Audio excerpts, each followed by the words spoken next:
Bom dia, amigos da TV Registro. Estamos aqui com uma convidada super especial, a prefeita Sandra Kennedy, para responder algumas perguntas. Né? Nós fizemos uma enquete de algumas dúvidas da população, algumas reclamações, alguns elogios, e nada melhor do que conversar com a prefeita, pegar as respostas, as melhorias. Aliás, são 3 anos e meio de governo, e nesses 3 anos muita coisa foi feita, né? Como a prefeita diz, algumas coisas podem melhorar, mas muita coisa foi feita. Então a gente queria, né, nada mais que entrevistar a própria prefeita da cidade, que por 3 anos e meio está comandando a Prefeitura de Registro. Quero parabenizar vocês pelo trabalho.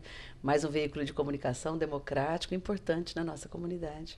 Eu agradeço a oportunidade de pensar, prestar contas sobre isso. Quando a gente é candidato à reeleição, a gente primeiro presta contas pensando o que é que já foi possível realizar, né?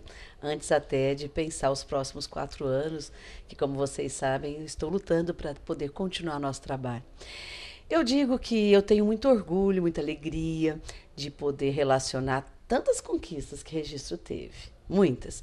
Mas eu também tenho humildade, como qualquer outro prefeito tem que ter, para saber que num mandato não é possível concretizar as coisas que são mais estruturantes, que envolve um volume maior de recursos, porque depende de buscar recurso fora, enfim. Mas eu quero aproveitar então a oportunidade e relacionar algumas coisas.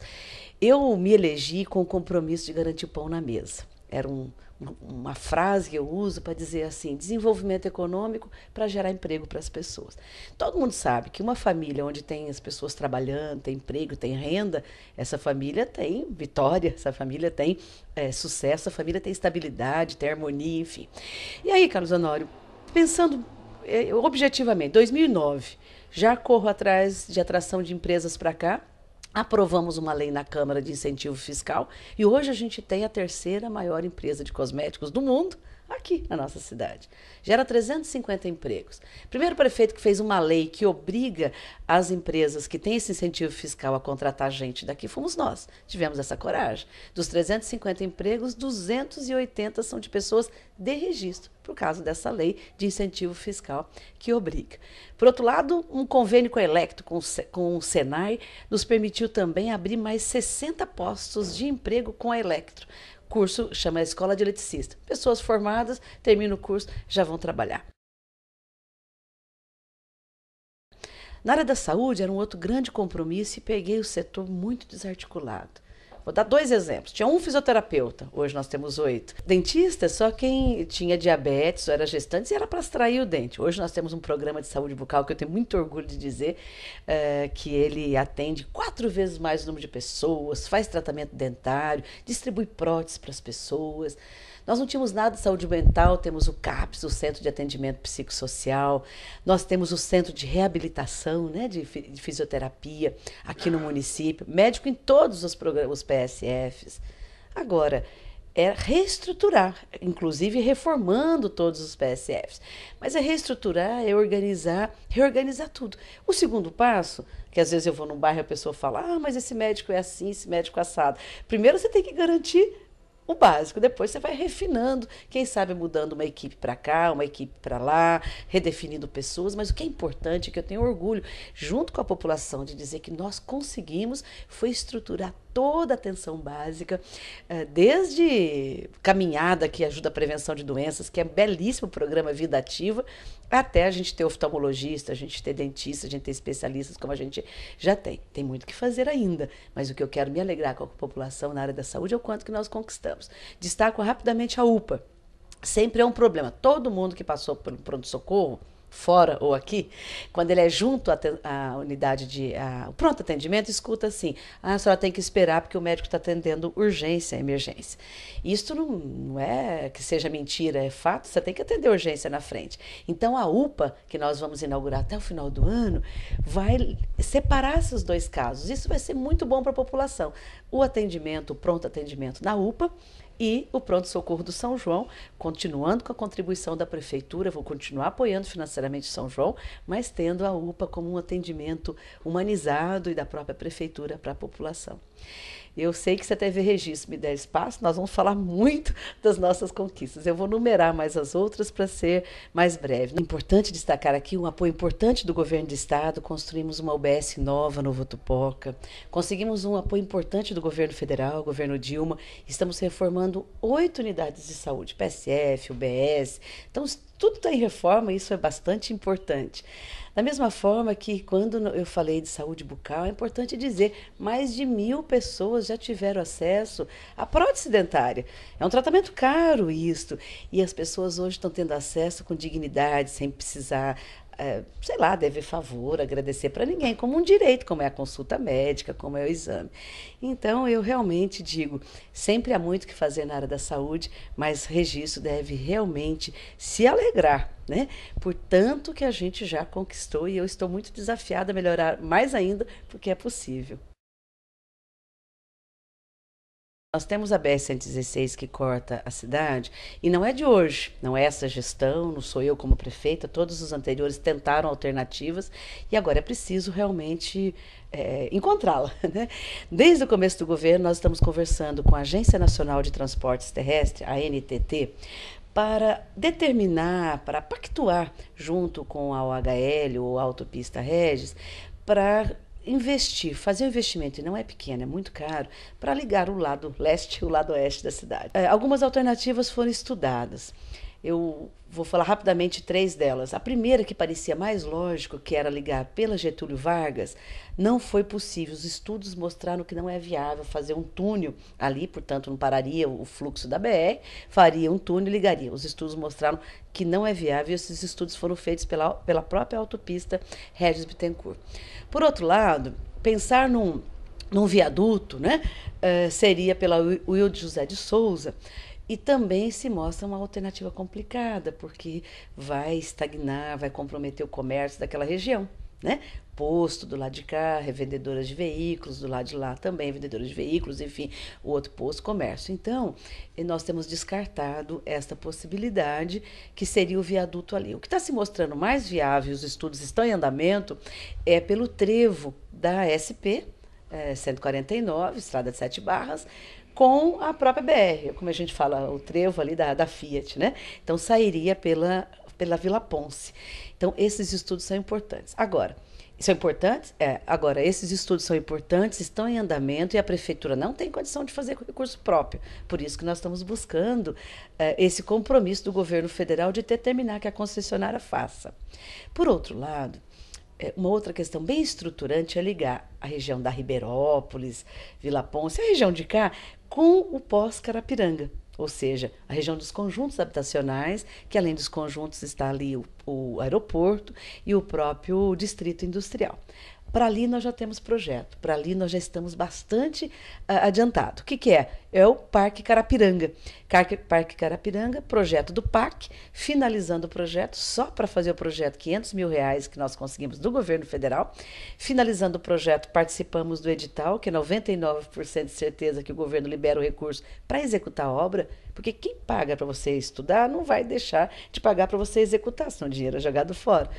Então, Parque Carapiranga, numa palavra, vai estender a Gama Tsuzawa Avenida, chegando lá no distrito, no Jardim das Palmeiras, e também todo esse trevo, todo esse aterro da Ulisses Guimarães, a ponte, vai ser tudo reconstruído. E nós vamos ganhando uma área de lazer enorme ali, que é o Parque Carapiranga, que vai reter a água, fazer um lago, pista de lazer, de caminhada, de ciclista, enfim, uma bela área de lazer. É preciso realmente, e você tocou num ponto importante, pensar na questão de infraestrutura. O número de veículos aumentou muito, de 11 mil para 23 mil no meu governo, em 3 anos. Então, não é que a Zona Azul é uma obra aqui e acolá. Realmente, a frota, a quantidade de veículos dobrou em 3 anos. Eu tive duas coisas que me chamou a atenção. A primeira, os jovens não reclamaram de falta de serviço. Teve reclamação, mas a grande reclamação foi do jovem não ter lazer, de não ter para ir onde fim de semana. E quando a gente entrevistou alguns pais com os jovens, geralmente é o jovem, os pais também reclamaram isso. Tipo assim, chegou a sexta, sábado, domingo, não tem para onde ir. Porque quando a população se preocupa com o lazer, significa que as outras necessidades básicas já estão bem atendidas. Eu não acho isso um problema, eu acho isso um bom sinal. Significa que, seja a minha gestão, seja as anteriores, enfrentar os problemas mais básicos. E é verdade, realmente falta lazer na nossa cidade. Eu que peguei uma prefeitura que faltava desde secretária de escola a caminhão ou máquina funcionando, tive que me dedicar primeiro a isto, né? O mesmo médico, como a gente falava, dos 13 PSF só tinha 5 que tinha médicos. Agora, eu quero muito ter essa oportunidade, um segundo mandato, para pensar nessas áreas de lazer, que devem ser construídas, como a gente já fez na Praça do Xangri-Lá, como a gente estava falando agora do Parque Carapiranga, vai ser uma belíssima área de lazer e de convivência neste lago, que é o Parque Linear do Carapiranga. Assim como a gente pode dar uma destinação, e isso não é no futuro não, já estamos agora na Praça Beira-Rio. Por que já estamos agora dando outra destinação? Já fiz mudança na iluminação pública. Nessa semana vocês vão ver uma outra performance. Nessa semana vocês vão ver um outro perfil da iluminação pública na Praça Beira-Rio. É preciso levar mais atividades lá para baixo, shows, sabe, atividades assim de convivência, e está sendo projetado um palco fixo ali, construído, porque aí você já precisa ficar alugando, precisa gastando com isso, tem várias ações. Agora, é preciso, Carlos, lembrar a população que a gente também evoluiu bastante nisso no nosso governo. Seja os grandes shows de Expo Vale, seja a festa da solidariedade, que não existia com essa dimensão, seja as festividades que são feitas juntos com a comunidade japonesa, seja a festa nordestina, que eu quero realizar sim, só não podemos realizar esse ano porque o Ministério Público avaliou como inadequadas a forma como foi feito ano passado. Eu quero conversar com a Associação dos Nordestinos para que nós possamos adequar e voltar a fazer.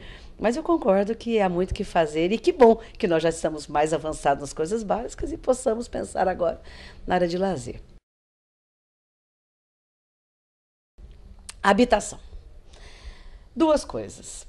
Casa primeiro para quem mais precisa. Isso não tem como. CDHU sorteava antes até 10 salários mínimos. Agora, quem ganha um salário mínimo de 600, certamente precisa mais do que aquele que ganha 6 mil. Então, eu realmente pedi ao governo do estado que este lote, essas casas, fossem só para quem ganha até 3 salários mínimos. Porque as pessoas achavam que era o prefeito que fazia maracutá e entregava para quem recebia mais. Mas não é a própria regra do CDHU. Mas eles me atenderam e nós reduzimos essa faixa para 3 salários mínimos. Minha Casa Minha Vida já é para 3 salários mínimos. Porque primeiro a gente precisa cuidar desse setor. Mas eu não fiquei parada. Primeiro esse, depois o outro. Não. Já existem 2 grandes projetos. Vou dizer 3, porque um já está bem em andamento, para esse setor que você está dizendo. Um da construtora Puse, outro da construtora Jurcal. Os 2 são prédios que serão financiados para esse segmento, né, de salário de 2 mil, 2.500, 4, 5 mil reais, enfim, um segmento que ganha um pouco mais.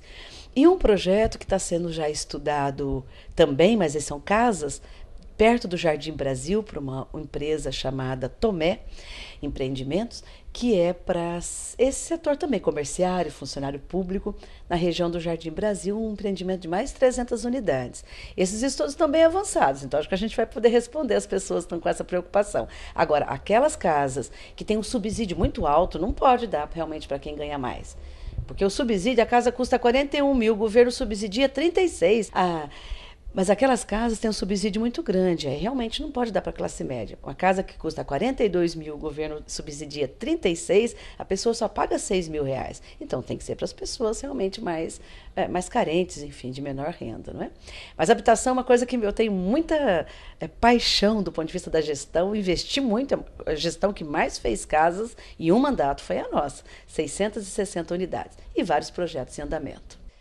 Tem algumas questões que nós vamos precisar avançar muito mais, né? Uma delas é de transporte público, porque o que eu comentei é de infraestrutura da cidade. Mas o transporte coletivo, nós vamos ter, nos 2 últimos anos de governo, quando vence o contrato com a empresa que presta serviço. Aí sim nós podemos conversar sobre uma outra lógica de organização do transporte coletivo. Eu tinha a expectativa de fazer no meu governo, mas não pude, porque o contrato tinha sido renovado e eu fiquei de mãos amarradas.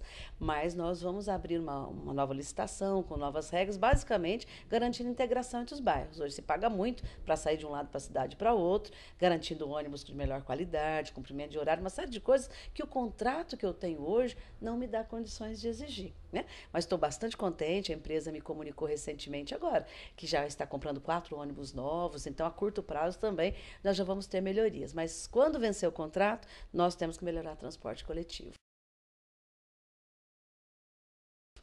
Tem uma outra questão que nós vamos atuar junto, regionalmente, com os prefeitos, nenhum prefeito sozinho consegue, que é brigar mais, se vou usar esse termo, brigar mais com o governo do estado para melhorar a segurança pública. Toda a população tem expectativa que o prefeito resolva a segurança pública no estado, sob o comando de nenhum prefeito ou prefeita, mas nós temos que voltar a discutir mais com o governo do estado isso. Há uma insegurança generalizada, questão do tráfico, consumo de drogas, isso como mãe, como mulher, como prefeita, nos preocupa a todos. Então eu não posso só falar para a população que não é comigo, eu tenho que continuar correndo atrás. E olha que já temos falado muito com o governador. Uma das coisas que já vai melhorar a segurança também é que nós vamos criar a Guarda Municipal de Trânsito.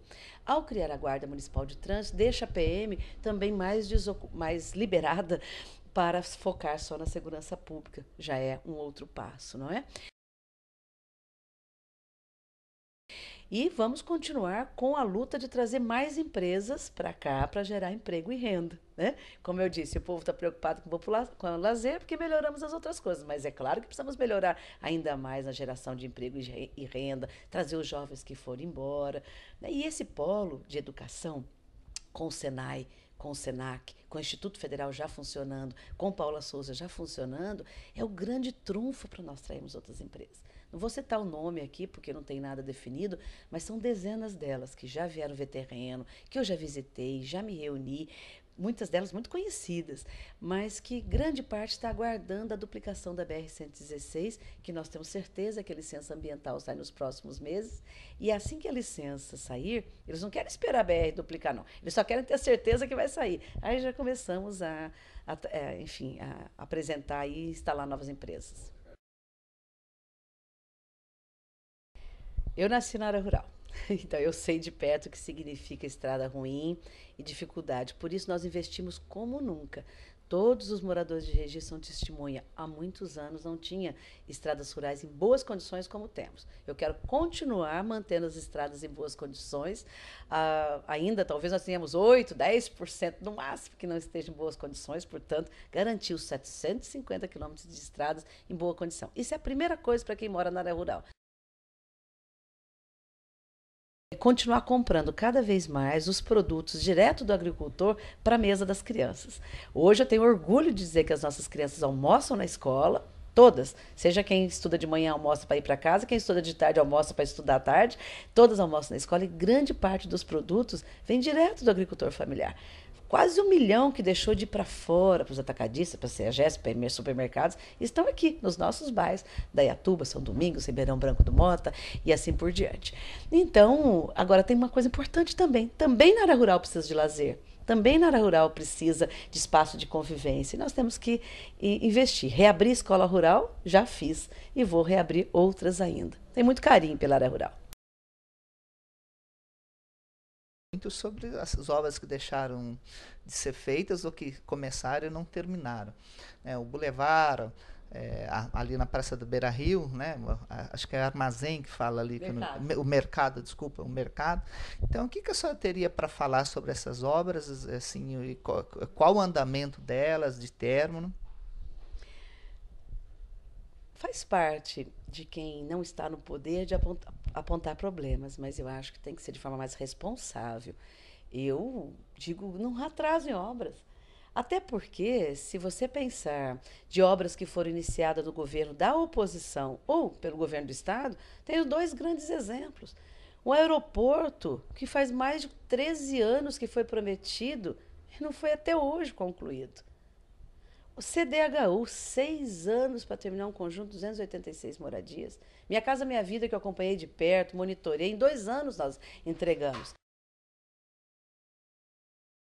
Como depende de repasse, há sim um ritmo mais lento, Com certeza, porque depende de repasse do governo federal, a empresa constrói, a Caixa Econômica vem e mede. A única obra que eu tenho problema é o mercado municipal, a única, porque nós estamos na justiça discutindo questões contratuais, que aliás o Tribunal de Contas já deu parecer favorável, a prefeitura já vai retomar a obra. Portanto, as obras que são feitas com recurso da prefeitura estão todas finalizadas. As obras que são feitas com recurso do governo do estado, finalizando. Agora, o governo federal, embora tenha mandado muito dinheiro para registro, mais de 20 milhões. O governo do estado também bastante, mais de 4 milhões. Mas a forma como o governo federal repassa o recurso, Carlos, ele é um pouquinho diferente. E como o registro não recebia dinheiro do governo federal, eu não estava acostumada com isso. E é diferente no quê? É mais demorado. Então, realmente, as obras estão um pouquinho mais lentas do que as outras. Mas jamais a oposição pode falar que tem obra parada, porque dei 2 exemplos aqui que são bastante claros, né? O que é verdade é que registro nunca teve tantas obras sendo executadas ao mesmo tempo. São 160 obras, recurso próprio, governo do estado, governo federal, 160 obras. Primeiro, eu quero agradecer à população por ter me confiado a gestão do nosso município, superando preconceitos com relação à mulher, com relação ao meu partido, e agradecer muito àqueles que têm acompanhado e apoiado o nosso mandato. Eu digo que a motivação que eu tenho para continuar o trabalho ela é muito grande, porque nós juntos com registrenses e de registro, nós estamos virando uma página da nossa história. Do que eu estou falando?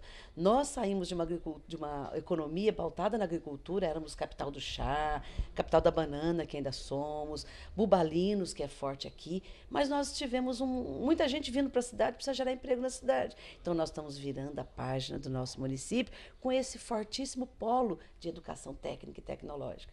Você roda o Brasil, você conhece outras regiões, você sabe, aonde tem curso técnico e tecnológico, tem empresas. Primeiro, fortalece quem está produzindo aqui. Quem tem o comércio, quem tem o hotel, quem tem a indústria, vai ter mão de obra qualificada para trabalhar. Segundo, traz empresas de fora, que as vitórias que nós já tivemos e vamos ter bem mais. Então, a mensagem que eu deixo é, nós temos que pensar, e eu penso assim, registro se desenvolvendo, futuro, crescendo, com possibilidade de renda, de oportunidade para as pessoas. Nenhuma cidade bonitinha simplesmente se sustenta. Tem que ser bonita, tem que ser estruturada, limpa, mas tem que ter emprego, tem que ter renda. E eu sou muito entusiasmada, motivada para esse desafio, por isso eu sei que nós estamos fazendo a diferença. As pessoas não sabem, por exemplo, ainda, porque não começou, o SENAC. O SENAC vem aqui para dar cursos na área de serviços, na área de comércio, com 80% dos cursos gratuitos. Fui muitas vezes a Brasília e conseguimos nos inscrever nesse Programa Nacional de Gratuidade. Quem conhece o SENAC sabe que é tão importante, mas logo lembra que é caro. Não, aqui nós teremos um SENAC, aqui atrás, o Magnânimo da Pedreira, e será 80% gratuito. Nós teremos o SENAI formando qualificação de mão de obra para a indústria também. O Instituto Federal, o maior Instituto Federal do interior de São Paulo, está aqui. Então, a mensagem que eu deixo é, gostaria muito de ter oportunidade de continuar o trabalho, porque as questões estruturantes estão aí desabrochando, estão aí se estruturando. E eu tenho muito orgulho, junto com a população que me apoiou, também aquela que me criticou, claro, estarmos consolidando o registro como um polo de educação técnica e tecnológica. E assim, criando cada vez mais oportunidade para as pessoas. Primeiro, quero dizer para pessoas de qualquer idade, aqueles que viveram ou aqueles que leram pelos livros, a democracia é um valor universal e nós lutamos muito para conquistá-la. Eu nasci um mês antes do golpe militar, portanto, eu não vivi a ditadura na minha juventude e adolescência, mas eu lutei muito pela democratização nos anos 80. Então, o direito ao voto, participar da luta pelas diretas já, foi um movimento belíssimo que esse país desenvolveu, e é preciso que todo mundo aproveite esta democracia que foi conquistada, essa democracia que jogou para fora aquela época que não se podia reunir, não se podia falar em transformação social, que as pessoas perdiam a vida, perdiam a sua juventude defendendo a democracia. Nós temos que lutar pelo direito de votar, mas também nós temos que ver e saber separar, distinguir quem vale a pena, quem não vale a pena, quais são os propósitos. Pior coisa que eu acho que a pior que existe é quando a pessoa entra na vida pública pensando em si mesma, em poder, em dinheiro, em vantagens. Esse a gente deve realmente deixar de lado. Segundo, é isso a postura que a pessoa tem diante da coisa pública, defender como nunca o dinheiro público, que é dinheiro de todos, através dos impostos, né? A minha geração valoriza muito o voto e quero que todos, né, pensem nisso. O voto é a única forma que nós temos, ou uma delas, de ajudar a transformar a sociedade. O que não se pode, que eu penso que é tão errado, aquele que tenta comprar o voto é tão errado como aquele também que deixa ser comprado, aquele que vende. Por litros de gasolina, por bolsa de estudo, por qualquer coisa que seja. Isso é muito deprimente. Nós temos que superar isso e fazer dessa escolha um momento bonito, democrático de pensar o país, de pensar, no caso agora, eleições municipais da nossa cidade, debater ideias. Eu gosto muito de participar da política e participo com muito entusiasmo. Mas também é preciso considerar o que não deve ser feito nesse momento eleitoral. E eu acho lamentável, porque você tem uma postura agressiva. Nós estamos assistindo aí, depredando material de propaganda nosso, espalhando mentiras. A mentira é uma coisa super negativa em qualquer situação. E nesta, ainda que a pessoa vai escolher o voto, é muito ruim. Quer dizer, eu estou enfrentando mentiras da minha condição de mulher, da minha condição de esposa, da minha condição de prefeita, coisas assim, absurdas. E é preciso que vocês, do meio de comunicação, ajudem a esclarecer a população destas situações, né? Eu acho que a oposição não divulgar o que nós estamos fazendo é compreensível. Agora, o que não pode é mentir, não pode é inventar, não pode, de forma alguma, também omitir os ganhos que o município teve. Eu fico pensando, quem faz reunião apresentando uma lista de coisas que eu não fiz, deveria pensar um pouco antes que já estiveram, esse mesmo grupo, no poder por 12 anos. E se não fizeram, como é que querem que em 3 anos e 8 meses eu passe a limpo uma história de dívida com o povo de registro? Estou muito tranquila com o que falta fazer. Acho que a oposição, sim, principalmente aquela oposição que esteve recentemente no poder, é que devia tomar cuidado com esta lista daquilo que nós não fizemos, porque está dizendo a eles mesmos que tiveram por 12 anos no poder e que deixaram uma dívida tão grande com o nosso povo. Eu gosto do debate, acho o debate importante, mas tem que ser o debate de ideias, de propostas, e de reconhecer acertos e apontar os erros, mas na democracia e no respeito. Veja, eu fui candidata em 2000, em 2004, em 2008. Todos os momentos em que eu participei como candidato, ou antes coordenando campanha de outros, eu sempre defendi o debate. Eu, literalmente, subia no banquinho na esquina e convidava os adversários para o debate. Porque eu acho que isso é importante, é um direito do eleitor conhecer as ideias. Eu realmente tive uma disposição respiratória forte, como o debate é falar, vi que estaria prejudicada, fui ao médico tentar me medicar para ficar pronta a tempo. A médica disse que eu não ficaria, pelo contrário, me medicou, inalação, enfim, observação e tal, e fiquei impedida. De forma alguma eu fugiria desse ou de outros debates. Eu gosto muito de debater ideias, e até as ideias diferentes, desde que sejam propostas, não agressões e mentiras, né? Gosto muito mesmo de conversar até com as pessoas que pensam diferente de mim. Um exemplo disso é o Facebook. Mesmo cansada com a gestão, agora com a gestão e a campanha, eu faço questão, eu mesma respondo todas as questões do Facebook. Tem uma limitação hoje de número de amigos, né, que a gente fala, já está lotado, mas eu dialogo com a população eu mesma e gosto muito desse diálogo. Eu agradeço muito vocês, repito aqui que disse inicialmente a importância da TV Registro no cenário da comunicação aqui no nosso município. Parabéns e bom trabalho. TV Registro informando você com lealdade e honestidade.